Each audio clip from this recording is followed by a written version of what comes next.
ቴዲ አፍሮ በጉዳዩ ላይ ምንም ባልተናገረበት ሐሳብን ባልሰጠበት ኃላፊዋ አርቲስቱን እገፋለው እፈራለው ተጽዕኖ የከባድ ነው የሚል ከልክ ያለፈ የራስ ግምት አለው በማለት በሐሰት ወንጅለው ክልከላውን የበሬ ወለድ ፈጠራ ሲሉ እንግዲህ አስተባብሏል። ዝምተኛነቱ ኩሩ ሊያስመስለው ይችላል፣ ግን ቴዲ ኩሩ አይደለም።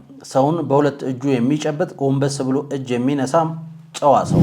በተደጋጋሚ ብዙዎቻችን አልበም ያወጣንበት ሰዓት ስለሆነ ማናችንም ላይ ላለመደረብ ቆይ ይልቀቁ ሲል አንዱ ሲያወጣ ጠብቆ ደግሞ ሊለቅ ሲል ሌላው ሲያወጣ ሲጠብቅ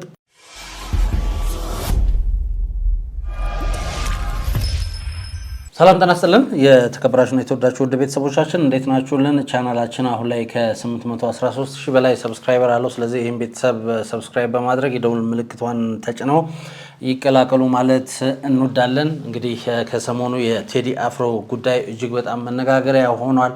በርካታ ታዋቂ ሰዎች እንደዚሁም ፖለቲከኞች ጉዳዩ ላይ ሀሳባቸውን እየሰጡ ነው። ከቴዲ አፍሮ አልበም መለቀቅ ጋር ተያይዞ የራሳቸውን ሀሳብ እየሰጡ ነው። ማን ምን አለ የሚለውን ወደ እናንተ አደርሳለሁ። ከዛ በፊት ቀልቤን አንድ የያዘ ቲክቶክ ቪዲዮ አለ።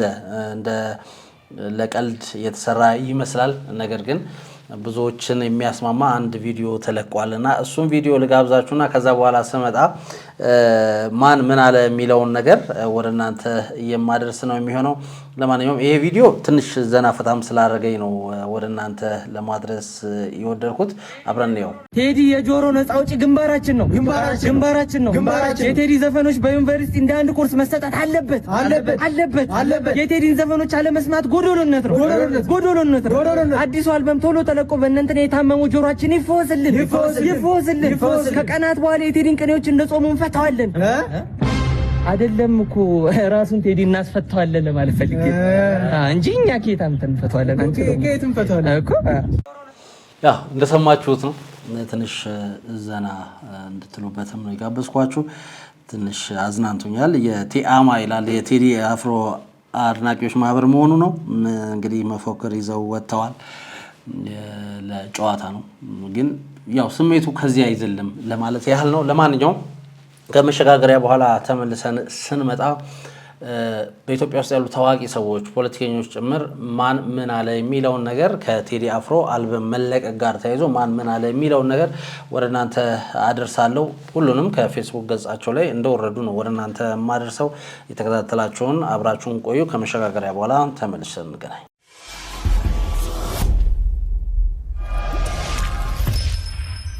እንግዲህ እንዳልኳችሁ በኢትዮጵያ የሙዚቃ ኢንዱስትሪ አሁን ላይ ተወዳዳሪ የሌለው ብቸኛው ሰው ቴዲ አፍሮ እንደሆነ ግልጽ ነው። በርካቶች በዚህ ሀሳብ እየስማማሉ። ቴዲ አፍሮ የኢትዮጵያ አሁን ላይ የኢትዮጵያ ሙዚቃ ንጉስ ነው ብለው በአንድነት የሚስማሙለት ነው። እንግዲህ የሱ አልበም ነጠላ ዜማዎች በተለቀቁ ቁጥር መነጋገሪያ መሆናቸውን ሁሌ እንደቀጠለ ነው። ከዚህ በፊትም ምናልባትም በመኪና አደጋ ሰበብ ወይም ደግሞ የመኪና አደጋ ጉዳት አድርሳል ተብሎ ታስሮ እንደነበረ የሚታወስ ነው። ከዛ ውጪም ደግሞ በሚሰራቸው ሙዚቃዎች እንደዚሁ ከቀድሞ ከነበረው መንግስት ጋር አለመግባባት ተፈጥሮ እንደነበረ የሚታወስ ነው። እሱም የተለያዩ ሙዚቃዎችን ተጫውቷል። ብዙ የሱ ሙዚቃዎች እንግዲህ በኢትዮጵያ ሚዲያ ላይ ወይም መገናኛ ብዙሃን ላይ የትኛው ሚዲያ ላይ ማለት ነው እስከ መታገድ ደርሰው ነበረ። ከቅርብ ጊዜ በኋላ ነው እንደውም ኢትዮጵያ ውስጥ ራሱ ኮንሰርት ለማዘጋጀት ፍቃድ ያገኘው። እንደሚታወሰው በሚሊኒየም አዳራሽ እንግዲህ ኢትዮጵያና ኤርትራ በፈጸሙት እርቅ እንግዲህ ዶክተር አብይ አህመድ ወደ ስልጣን እንደመጡ አካባቢ ከኤርትራው ፕሬዝዳንት ኢሳያስ አፈወርቂ ጋር በነበረው ኢሳያስ አፈወርቂ ከበርካታ ዓመታት በኋላ ወደ ኢትዮጵያ መጥተው በይፋ እንግዲህ ከታዩበት ዝግጅት በሚሊኒየም አዳራሽ በነበረው ዝግጅት ላይ ቴዲ አፍሮ እንግዲህ ብዙ ነገር ተናግሮ ነበረ። ከዛ በኋላ በመስቀል አደባባይ የራሱን ኮንሰርት አዘጋጅቶ እጅግ አስደማሚ ፕሮግራም ነበረው። እንግዲህ እነኚህ የቅርብ ጊዜ ትውስታዎቹ ናቸው። በኢትዮጵያ ውስጥ ለበርካታ ዓመታት ግን ኮንሰርት እንዳካሄድ ተከልክሎ ነበረ። ለማንኛውም ግን አሁንም የኢትዮጵያ ሙዚቃ ኢንዱስትሪን በበላይነት እየመራ ያለው እሱ እንደሆነ ይታወቃል። ነገ አልበሙ ይለቀቃል። ለማንኛውም ከሱ አልበም መለቀቅ ጋር ተያይዞ ታዋቂ ሰዎች፣ ፖለቲከኞች ምን እያሉ ነው የሚለውን ወደ እናንተ ላድረስ። መጀመሪያ የምንመለከተው የብልጽግና ፓርቲ የወጣቶች ሊግ ምክትል ፕሬዝዳንትና የፓርቲው ዋና ጽህፈት ቤት የህዝብና ዓለም አቀፍ ግንኙነት ሚኒስትር ዴኤታ ፈዲላ ቢያ የድምፃዊ ቴዎድሮስ ካሳሁን ወይም ቴዲ አፍሮ አዲስ አልበም ጋዜጣዊ መግለጫ መታገዱን ተከትሎ የሰጡት ማስተባበያና አርቲስቱ ላይ የሰነዘሩት ኃይለ ቃል ከፍተኛ እንግዲህ ትችትን እያስተናገደ ይገኛል። ምን ቢሉ ነው የሚለውን እንመልከትም። ኃላፊዋ እንግዲህ በማህበራዊ ትስስር ገጻቸው ባወጡ ጽሁፍ ያገደም የታገደም የለም በማለት የመንግስት እጅ ለማውጣት ቢሞክሩም ንግግራቸው ግን ከማስተባበል ይልቅ በድምፃዊ ላይ ያነጣጠረ የስም ማጥፋትና የጥላቻ ዘመቻ መልክ ያለው ሆኖ ተገኝቷል ሲሉ እንግዲህ በርካቶች እየተቹት ይገኛሉ። ሚኒስትር ዴኤታዋ በጽሁፋቸው በሚሊዮኖች የሚቆጠሩ አድናቂዎች ያሉትና በኢትዮጵያ የሙዚቃ ታሪክ ውስጥ ትልቅ ስፍራ ያለው ቴዲ አፍሮ የአንድን ዘፋኝ እንጉርጉሮ በሚል የያዙትን ስልጣን በማይመጥን መልኩ አሳንሰው ለመጥራት መሞከራቸው እንግዲህ በርካቶችን ማለትም የቴዲ አፍሮ አድናቂዎችን ቁጣ ቀስቅሷል። ታዛቢዎች እንደሚሉት ከሆነ መንግስት የዜጎችን ሀሳብ በነጻነት የመግለጽ መብት ማክበር ሲገባው ጉዳዩን ወደ ግላዊ ዘለፋ በማውረድ ጡዘት ካልተፈጠረ ዘፈን ሸጦ ማደር አይቻልምን በማለት አርቲስቱን የገበያ አሻጥር እንደሰራ አድርጎ መክሰስ አንዳንድ የገዢው ፓርቲ ባለስልጣናት ለጥበብና ለዜጎች ያላቸውን ንቀት በግልጽ የሚያሳይ ነው የሚል እንግዲህ ዘገባ በሰፊው እየተነገረ ይገኛል። ይሁን እንጂ የፖለቲካ ተንታኞች እንደሚጠይቁት ጉዳዩ በእርግጥም የአንድ ዘፋኝ እንጉርጉሮና ተራ አጀንዳ ከሆነ እንደ ሚኒስትር ዴኤታና የፓርቲ ከፍተኛ ኃላፊ ደረጃ ያለ ሰው እንዴት ጊዜ ወስዶና ተቆጥቶ ረጅም የፌስቡክ ጽሁፍ ሊያወጣበት ቻለ? ይሄ የሚያሳየው ኃላፊዋ እንዳሉት መንግስት ጉዳዩን ተራ አድርጎ እንዳላለፈውና የተለያዩ አስተያየት ሰጪዎች እንደሚሉትም የመንግስት አካላት በጉዳዩ ላይ እጃቸው እንዳለበት በተዘዋዋሪ የሚያጋልጥ ነው ሲሉ ተናግረዋል። እንግዲህ ቴዲ አፍሮ በጉዳዩ ላይ ምንም ባልተናገረበት ሀሳብን ባልሰጠበት ኃላፊዋ አርቲስቱን እገፋለሁ፣ እፈራለሁ፣ ተጽዕኖ ከባድ ነው የሚል ከልክ ያለፈ የራስ ግምት አለው በማለት በሐሰት ወንጅለው ክልከላውን የበሬ ወለድ ፈጠራ ሲሉ እንግዲህ አስተባብለዋል። ነገር ግን እንደሚታወቀው ማክሰኞ ዕለት በአርትስ ቲቪ ይተላለፋል የተባለው ጋዜጣዊ መግለጫ መቆሙ ይታወቃል። ያን ተከትሎ ነው እንግዲህ በርካቶች በተለይም በማህበራዊ ሚዲያ ላይ ሀሳብ አስተያየቶቻቸውን እየሰጡ ያሉት። እንግዲህ ከፍተኛ አመራር የሆኑ የሚኒስትር ዴኤታ ደረጃ ያሉ ሰዎች ወይም ደግሞ ባለስልጣናት ሳይቀሩ እዚህ ጉዳይ ውስጥ ገብተዋል። እንግዲህ ጉዳዩ ትንሽ ከረር እያለ እንደመጣ የሚያሳይ ነው። ለማንኛውም ከዚሁ ጉዳይ ጋር ተያይዘው እንግዲህ የቀድሞ የአዲስ አበባ ከተማ ከፍተኛ ባለስልጣን የነበሩት አቶ ዮናስ ዘውዴ ከበደም እንዲሁ በፌስቡክ ገጻቸው ይህንን ጽሁፍ አጋርተዋል። ቴዲን በአካል አውቀዋለሁ። ለህልውና ዘመቻው እንዲቀሰቅስ ብዙ ተለምኖ ነበር፣ ብዙ ተጎትጉቶ ነበር ይህንን በሚያስተባብረው ግለሰብ። እሱ ግን ወይ ፍንክች ብለዋል። በሌላ ጊዜ ደግሞ ማዲ ወይም ደግሞ ማዲንጎ አፈወርቅ ያረፈ ጊዜ አንድ ክስተትም ተፈጥሮ ነበረ። ሌላ ጊዜ ደግሞ እንዲሁ የሆነ ነገር ተከስቷል። የተከለከለው እንግዲህ በእነዚህና መሰል ሰበቦች ከሆኑ ልክ አይደለም። አሳ ጉርጓሪ እንዳይሆን ነገሩ መቼ ይሆን የሚበጠሰው? ይህ የቂም ሰንሰለት፣ ይህ የቂም ቋጠሮ የሚል እንግዲህ ሀሳቡን አቶ ዮናስ ዘውዴ ከበደ በፌስቡክ ገጹ አጋርቷል። በርካቶች ላይክ አድርገውታል። በርካቶች ሀሳብ አስተያየቶቻቸውን ሰጥተውታል። ሁለት ነገሮችን ነው ተመሳሳይ ክስተቶች እንግዲህ ከቴዲ አፍሮ ከገዢው ፓርቲ ጋር ጥሩ ግንኙነት እንዲኖረው ብዙ ተሞክሯል የሚል ይዘት እንዳለው ያስታውቃል። ሌሎችም ሙከራዎች ተሞክረዋል። ነገር ግን ቴዲ አፍሮ ይሄንን ለማድረግ ፈቃደኛ አይደለም የሚል ነገር አለው። ብዙዎች እንግዲህ እንደምታስታውሱት የማዲንጎ አፈወርቅ የቀብር ስነ ስርዓት ላይ ቴዲ አፍሮ የተወሰነ ሰዓት ታይቶ በዛው መሄዱ ይታወሳል። ያንን ተከትሎ ብዙ ነገሮች እየተባሉ ነበረ።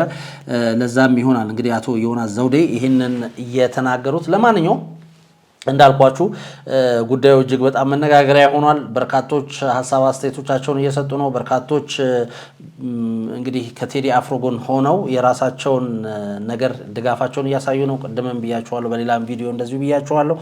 የተለያዩ ቲሸርቶችን በማሰራት ኢትዮሪካን እንግዲህ በጉጉት እየጠበቁ ያሉ በርካቶች ናቸው። ይሄ ቪዲዮ ከደረሳችሁ በትንሽ ደቂቃ ውስጥ እንግዲህ ምናልባትም በትንሽ ሰዓት ውስጥ የቴዲ አፍሮ አራተኛ አልበም የሚሆነው ኢትዮሪካ ወደ ህዝብ ይደርሳል። በርካታ ተመልካቾች በጉጉት እየጠበቁት ይገኛሉ።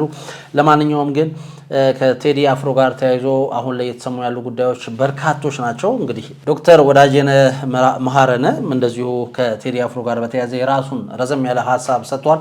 ጽሁፉን እንደወረደ ወደ እናንተ ላድርሰው።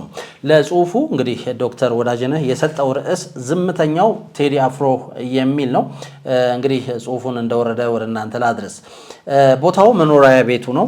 ፊት ለፊት ተቀምጧል። አጠገቡ ባለቤቱ ክብርት አርቲስት አምለሰት ተቀምጣለች። ራት ቀርቧል። ጥያቄ ጠየቅኩ። ቴዲ ለአንተ የተለየ ቅዱስ ስፍራ የት ነው? አስቦ መለሰልኝ። ኢትዮጵያ ብሎ ዝም አለ። ያልገባው መሰለኝ። ደግሜ ጠየቅኩት። ማለቴ ከቅዱስ ስፍራዎች ለአንተ የተለየው ቦታ የት ነው አልኩት። አሁንም እንደተረጋጋ መለሰልኝ። ኢትዮጵያ አለና አንገቱን ደፋ አደረገ። ለመጨረሻ ጊዜ ሞከርኩ እያስረዳሁት። ከአክሱም፣ ከላሊበላ፣ ከግሸን ከመሳሰሉት አንተ ልዩ ቅዱስ ቦታ የምትለው የትኛው ነው? ቴዲ ፈገግ ብሎ አየኝና ሁሉም ቅዱስ ስፍራዎችን አከብራለሁ፣ ለእኔ ቅዱስ ቦታ ኢትዮጵያ ናት አለኝ። የክብር ዶክተር ቴዎድሮስ ካሳሁን እኔ ቀርቤ እንዳየሁት እጅግ በጣም መልካም ሰው ነው። ቴዲ ለየትኛውም ብሔር ጥላቻ ወይም ንቀት የለበትም። የተለየ የብሔር ፍቅርም የለውም። ለእርሱ ሁሉም ኢትዮጵያዊ እኩል የተወደዱና የተከበሩ ናቸው። ቴዲ አፍሮ የሚተማመነው በችሎታው በዝናው ወይም በገንዘቡ አይደለም። በሰራዊት ጌታ በልዑል እግዚአብሔር ግን እጅጉን ይተማመናል። የሚጠብቀኝ ሊቀ መልአኩ ቅዱስ ሚካኤል ነው ብሎኛል። ቴዲ ክርስቶስን ይወዳል። በሳሎኑ ግድግዳ ላይ የተሰቀለው የዓለም መድኃኒት ኢየሱስ ክርስቶስ በትልቁ ተስሏል። ቴዲ ያንን ስዕል እያየ ይተርከዋል፣ ይገልጠዋል። የጌታ እናትም የልብ ወዳጁ ናት። ቴዲ አፍሮ መዝሙር ያዳምጣል። የሚወዳቸው 2 የድሮ መዝሙሮች ከፍቶ አሰምቶኛል። በራሱ ሃይማኖት ባይደራደርም ለሁሉም ሃይማኖቶች ክብር አለው። በራሱ ሃይማኖት ያሉትን የገዳም አባቶች ያከብራቸዋል፣ ይሰማቸዋል። ቴዲ ሲናገር ቁጥብ ነው። ቃላት አያባክንም። በሚገባ አስቦ ነው የሚናገረው። ቃላቶቹን ያሻቸዋል፣ ያሽሞነሙናቸዋል። አጣፍጦ አሳምሮ ቀምሮ ያወጣቸዋል። ቴዲ ሲያወራ መስማት እንደ ሙዚቃ ነው። ቴዲ አፍሮ ለትዳሩ ታማኝ ነው። አምለሰትን በስስት አይን ያያታል። እርሷም ሳራ አብርሃምን ጌታዬ ብላ እንዳከበረችው ባሏን በፍቅርና በክብር ትንከባከበዋለች። ባልና ሚስቱ በቤታቸው ማየት፣ በፍቅር ሲያወሩ መስማት እጅግ ደስ ያሰኛል። ቴዲ ያለውን ዝና የሚያውቅ አይመስልም ወይም ትኩረት አይሰጠውም። ስለሱ ለማውራት ስሞክር ወሬውን ፈጥኖ ይቀይረዋል። መሞገስን ይሸሻል። በጣም ትሁት ነው። ዝምተኛነቱ ኩሩ ሊያስመስለው ይችላል፣ ግን ቴዲ ኩሩ አይደለም። ሰውን በሁለት እጁ የሚጨብጥ ጎንበስ ብሎ እጅ የሚነሳም ጨዋ ሰው ነው። ለቴዲ ሙዚቃ ህይወቱ ነው። በጣም ከፍተኛ የሙዚቃ ክህሎት ሙዚካል ኢንተለጀንስ እንዳለው ይታወቃል። ኑሮ ከቤት ወደ ስቱዲዮ፣ ከስቱዲዮ ወደ ቤቱ ነው። የሙዚቃ ስራዎቹ የሚወደዱት በስጦታ ላይ ትጋት ተጨምሮባቸው ነው። ቴዲ የሙዚቃ ጂኒየስ ይመስለኛል። ቴዲ አፍሮ መጽሐፍትን ያነባል፣ ለማንበብ ጊዜ ያለው፣ ታሪክን ይወዳል፣ ታሪክን በጥልቀት ይመረምራል፣ ይፈትሻል፣ ያሰላስላል። ቴዲ ጥሩ አሰላሳይ ወይም ቲንከር ነው። ከቴዲ ጋር ባሳለፍኳቸው ሰዓታት ከየትኛውም የፖለቲካ ሰው አንስቶ አላወደሰውም፣ አልተቃወመም። ፖለቲካዊ አስተያየቶችን ሲሰጥም አልሰማሁትም። ቴዲ አፍሮ ቀርበው ሲያዩት በሚዲያ ከሚታየው በላይ ልዩ ሞገስ፣ ውበትና ክብር የተላበሰ ሰው ነው። ጃኬት በቲሸርትና በጅንስ ለብሶ ዘውድ የጫነም ካባ የደረበ በትረ መንግስት የጨበጠ ንጉስ ይመስላል። ቴዲ ሐሙስ ከሚወጡ ስራዎቹ ሀገራዊ የሆኑትን 2ቱን ከፍቶ አሰምቶኛል። እጅግ በጣም አስደናቂ ናቸው። ለሀገርና ለሕዝብ ያለው ፍቅር የሚያንጸባርቁ ታሪካዊ ስራ ናቸው። የክብር ዶክተር ቴዎድሮስ ካሳሁን ስራውን እንዲሰራ እንፍቀድለት። ቴዲ መጥላት ይቻል ይሆናል፣ በቴዲ መጠላት ግን አይቻልም። ንጹህ በሆነው ልብ ውስጥ ጥላቻ የለም። ፍቅር ያሸንፋል ሲል በፍቅር ተሞልቶ ነው። ማንንም የመጉዳት አቅም የለውም። ወንድማችንን ያለ ልዩነት እንቀበለው። ሊወደድ፣ ሊደነቅ፣ ሊከበር የሚገባው ስጦታችን ነው ሲል ዶክተር ወዳጄነህ መሐረነ እንግዲህ ቴዲ አፍሮን ገልጾታል። 12 ነጥቦችን አክሎ ነው እንግዲህ ቴዲ አፍሮን ዶክተር ወዳጄነህ መሐረነ የገለጸው። እጅግ በጣም በደንብ አድርጎ የገለጸው ይመስለኛል። ካየው አብሮት ከነበረው በመነሳት ነው ሀሳቡን እንግዲህ ያደረሰው። ለማንኛውም ከቴዲ አፍሮ ጋር ተያይዞ አሁን በርካታ ታዋቂ ሰዎች በሙዚቃ ኢንዱስትሪ ያሉ በርካታ የሙዚቃ ሰዎች ሀሳባቸውን እየሰጡ ነው። ለመውጫ እንዲሆነን ቬሮኒካ አዳነ በፌስቡክ ገጿ ላይ ያጋራችሁን አንድ ጽሁፍ ወደ እናንተ ላደርስ ወደድኩ። ይሄ ጽሁፍ እንደዚህ ይላል። ንጉስን ንጉስ ነው ብለ ካላከበርክ ነገ አንተ መከበር ባለበት ሰዓት አትከበርም የሚል ርዕሰታ ነው እንግዲህ ሐሳቧን ያጋራችሁ። በእውቀትም ዝናን በመቆጣጠርም አለው ባለማለትም በድምጽም ፍቅርን በመስበክም ለህዝብ በመቆምም ሀገርን በመውደድም ለተጎዳ በመድረስም ሃይማኖትን በማክበርም ለቤተሰብ ቅድሚያ በመስጠትም ታሪክን በማወቅም እግዚአብሔርን በመፍራትም በምንም እሱን የሚያክል የለም። ቴዲ አፍሮ ማለት ነው። የጥበብ መከበር በተግባር ካለፉት ውስጥ አንደኛውና ዋነኛው ነው። ቴዲ አፍሮን 2 ጊዜ በአካል አግኝቼዋለሁ። ሰላምታ ብቻ ነበረ። ነገር ግን በጣም የሚገርም ነገር ስለሱ በጣም ከታማኝ ሰው የሰማሁትን ልንገራችሁ። ቴዲ ፈጣሪውን ስር ወይም ጸሎት ቤት ተንበርክኮ የሚውል ሰው ነው። ምናልባትም የዛሬ 2 ዓመት አልበሙ ይወጣ ነበር። ነገር ግን በተደጋጋሚ ብዙዎቻችን አልበም ያወጣንበት ሰዓት ስለሆነ ማናችንም ላይ ላለመደረብ ቆይ ይልቀቁ ሲል አንዱ ሲያወጣ ጠብቆ ደግሞ ሊለቅ ሲል ሌላው ሲያወጣ ሲጠብቅ ሌሎቻችን ስናወጣ እኛን ላለማስከፋት እኛ ላይ ደርቦ የብዙዎችን ስራ እንዳይበላሽብን ብሎ ሲያከብረን ነበር። አሁን የሱ ሰዓት ነው። መልካሙን ሁሉ እመኝልሃለሁ አንተ ቅን ሰው ኢትዮሪካ ይላል። እንግዲህ ቬሮኒካ አዳነ በዚህ አጭር ጽሁፏ ብዙ ነገሮችን ለማስተላለፍ ነው የሞከረችው። አንደኛው ምንድነው ቴዲ አፍሮ በብዛት የሚነሳበት ክስም ነበረ። ከዚህ በፊት ብዙዎቻችሁ እንደምታውቁት እንግዲህ በስራው አብረውት የጀመሩ አካባቢ የነበሩት ሙዚቀኞች አልበም ሲለቁ ጠብቁ ይለቃል የሚል ክስ ነበረበት። ነገር ግን ያንን የሚያከሽፍ መልእክት ነው እንግዲህ ቬሮኒካ የተናገረችው። ለዛ ምስክር የሚሆን ነው። ምክንያቱም ቢታወቃል የገንዘብ አቅሙ አለው። ሙዚቃን በፈለገው ሰዓት ማውጣት ይችላል። ግጥም የራሱ ነው። ዜማን መስራት ይችላል። ሙዚቃ አቀናባሪዎች በእጁ ናቸውና አንድን አልበም ወይም ደግሞ ይሄን ሁሉ አመት ላይፈጅበት ይችል ነበር። ነገር ግን እዚህ ድረስ የመጣው ወይም ደግሞ እዚህ አመት ድረስ የደረሰው ለኛ ሲል ነው። ብዙዎቻችን አልበም ስንለቅ እንዳይደረብ በማለት ለኛ እየተወ ነው የሚል ትልቅ እንግዲህ ምስክርነቷን ሰጥታለች። ለማንኛውም ቴዲ አፍሮ አልበሙን ከመልቀቁ በፊት አሁንም መነጋገሪያ መሆኑን ቀጥሏል። ቴዲ አፍሮ ለሀገሩ ያለው ስሜት እጅግ በጣም ከፍ ያለ እንደሆነ ማንም በቃ ለቀባሪው ማርዳት ነው የሚሆነው። ማንም አማርኛ ተናጋሪም ሆነ የቴዲ አፍሮ ሙዚቃ የሚሰማ ማንኛውም ሰው ቴዲ አፍሮ ኢትዮጵያን እንደሚወድ ምንም ጥያቄ አእምሮ ሊፈጠርበት አይችልም።